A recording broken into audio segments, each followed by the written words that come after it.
Aí a obra agora está chegando num ponto bacana. Já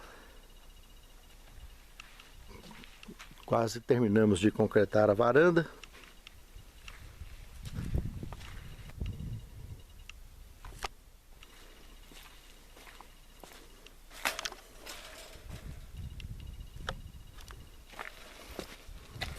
Já estamos colocando a laje também. Já está tudo escorado aqui dentro. Sala de jantar, cozinha, despensa. Já mais da metade. Já está aqui. Já já nós vamos bater a laje disso aqui. E colocar o madeiramento, portais, portas e janelas. Logo no começo do ano, pela graça de Deus.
Olá, meus irmãos, minhas irmãs.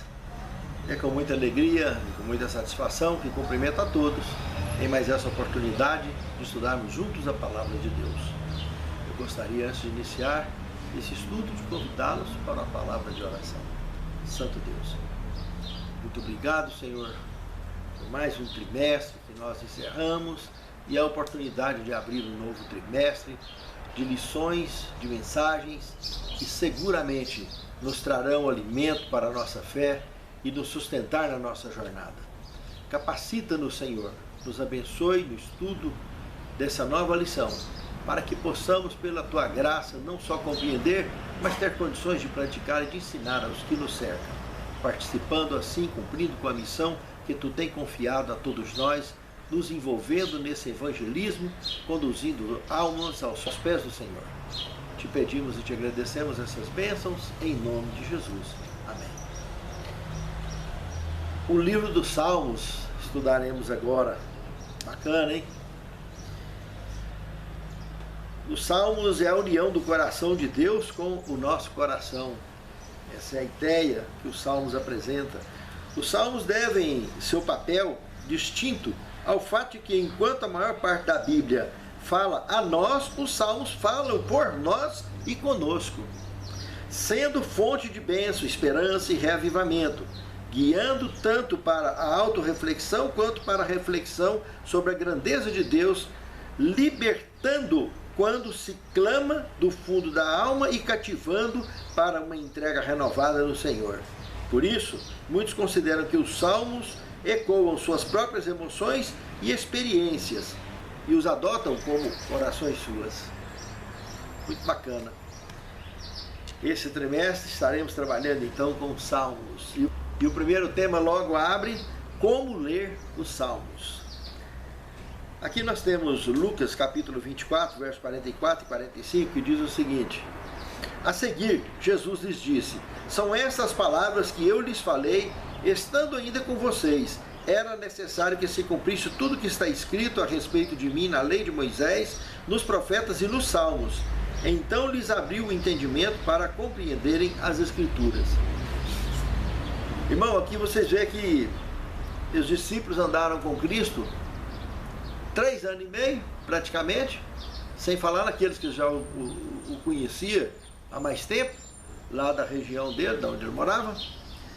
Não tinha aberto plenamente o coração para a compreensão devida das Escrituras Sagradas. E aqui o próprio Cristo, nesse desfecho, já após a sua ressurreição, ele aponta para o Antigo Testamento e destaca os Salmos, um peso especial nos Salmos, que também contém mensagens messiânicas a respeito dele. E era isso que estava chamando a atenção aqui.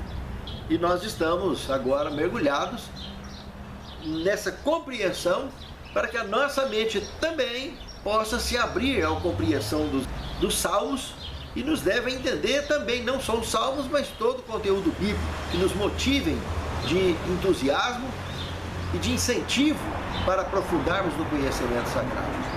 Os Salmos foram escritos em poesia hebraica por diferentes autores do antigo Israel e, portanto, refletem seu mundo particular e, por mais universais que sejam as suas mensagens. Aceitar os Salmos como palavra de Deus e prestar atenção às suas características poéticas, bem como aos seus contextos históricos, teológicos e litúrgicos, é fundamental para a compreensão de suas mensagens, que alcançam milhares de anos até o nosso tempo. Realmente, é de uma importância muito grande conhecer a entonação e aí a classificação e o propósito dos Salmos. No segundo tema, nós temos Salmos na adoração do antigo Israel. Irmãos, se nós observarmos aqui, 1 Crônicas 16:7, Neemias 12:8, Salmo 18:1, 30, verso 1, 92, verso 1, 95:2 e Salmo 105:2, todos esses textos aqui vão apontar, obviamente, para orientações exemplares de adoração e louvores ao Senhor com os Salmos. E se observarmos Colossenses 3,16 e Tiago 5,13, ambos os textos, como aquele de Lucas, também apontam para os Salmos também, e aqui, no caso, incentivando a louvar sempre com Salmos o Senhor.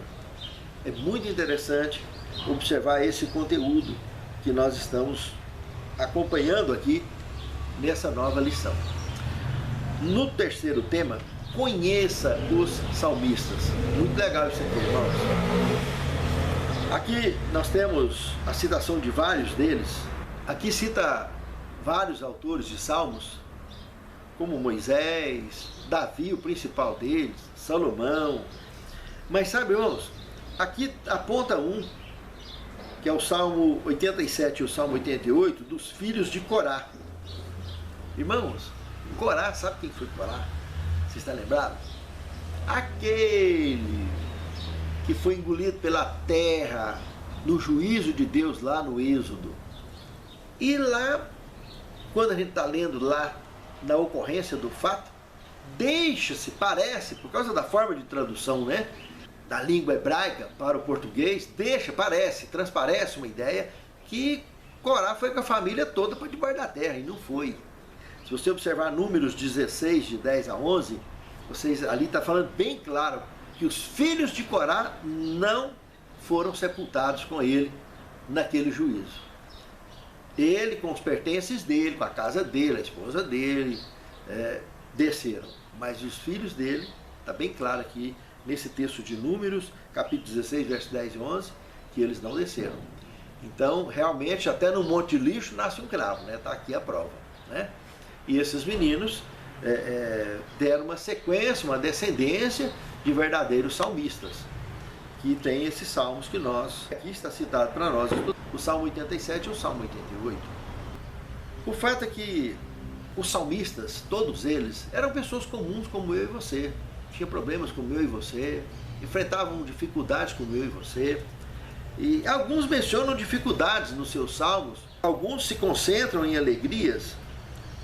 De uma forma ou de outra, eles clamavam a Deus, eles tinham a certeza que o seu clamor em forma de salmo, o seu clamor sincero, era uma forma de salmodiar a Deus e buscar de Deus a sua presença, a sua orientação e a sua direção.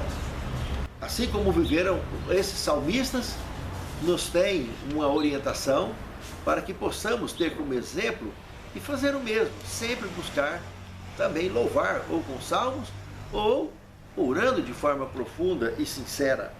Um cântico para cada estação, quarto tema. Analisando o Salmo 3, 33, de 1 a 3, o Salmo 109, de 6 a 15. Esses salmos aqui, meus irmãos, nós podemos aqui despontar ele em 6 partes aqui. Os salmos são distribuídos para todas as estações da vida, como nós podemos observar. Nós podemos ver o primeiro aqui como hinos que magnificam a Deus por seu poder criador, governo, juízo e fidelidade. Uma segunda estação, os salmos de ações de graça que expressam gratidão pelas bênçãos. Uma terceira estação, clamores por libertação de problema. Quarta estação, salmos de sabedoria que apresentam diretrizes práticas para uma vida justa. Uma quinta estação, salmos que apontam para Cristo, Rei e Libertador dos fiéis.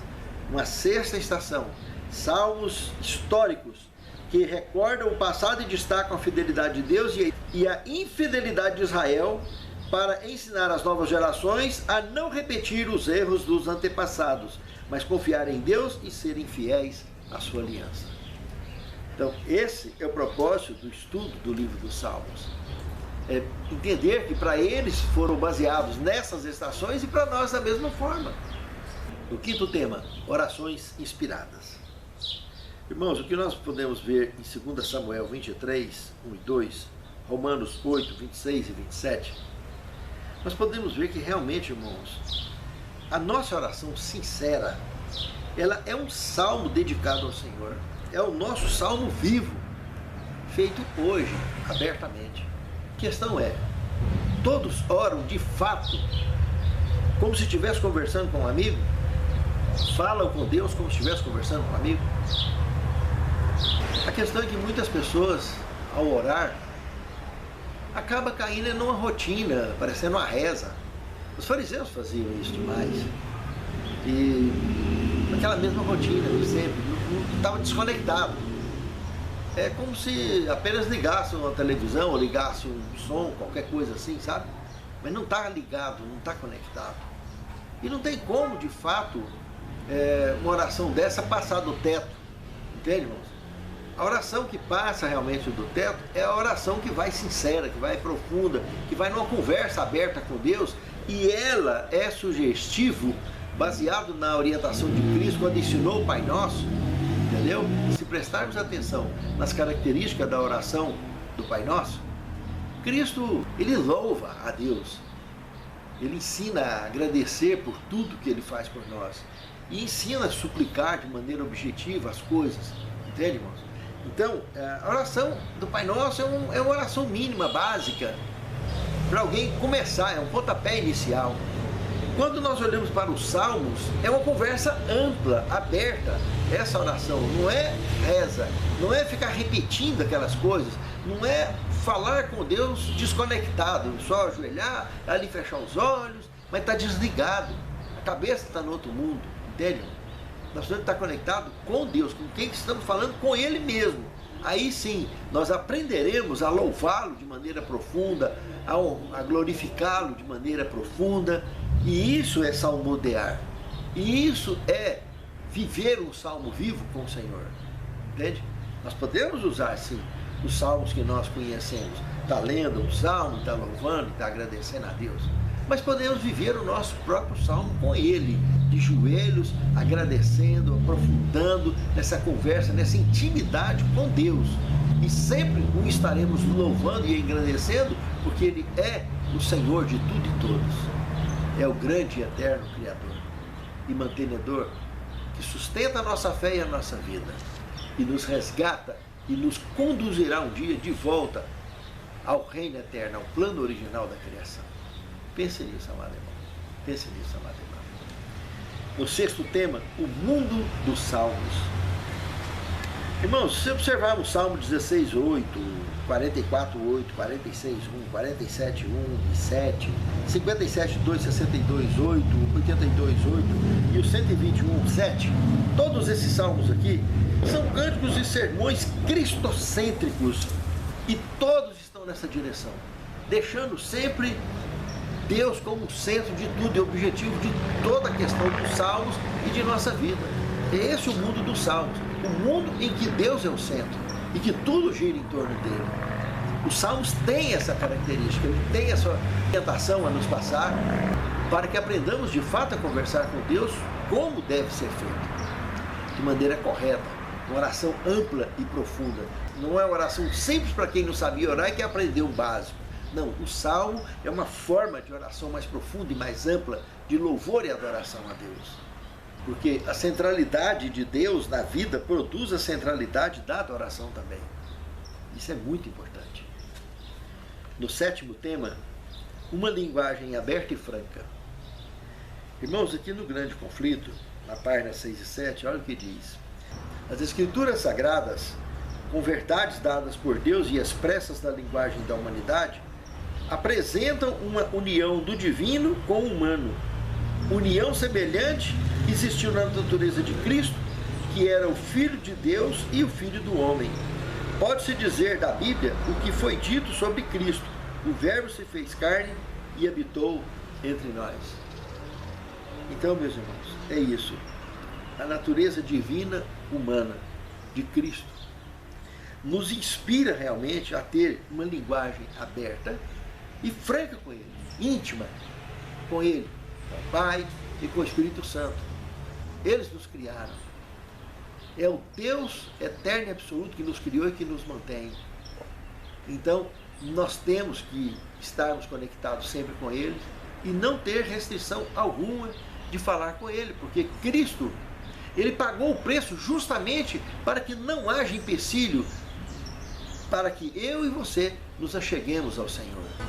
Ó Senhor, santifica-nos, Senhor, na Tua palavra, porque a Tua palavra é verdade, Senhor.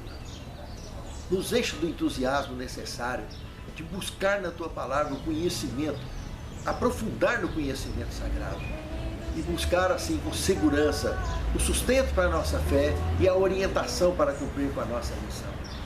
E que naquele grande dia, Senhor, estejamos nós e os nossos lares representados e aqueles que temos influenciado a buscar a Ti, todos contados entre aqueles que marcharão para dentro dos portais da Cidade Santa.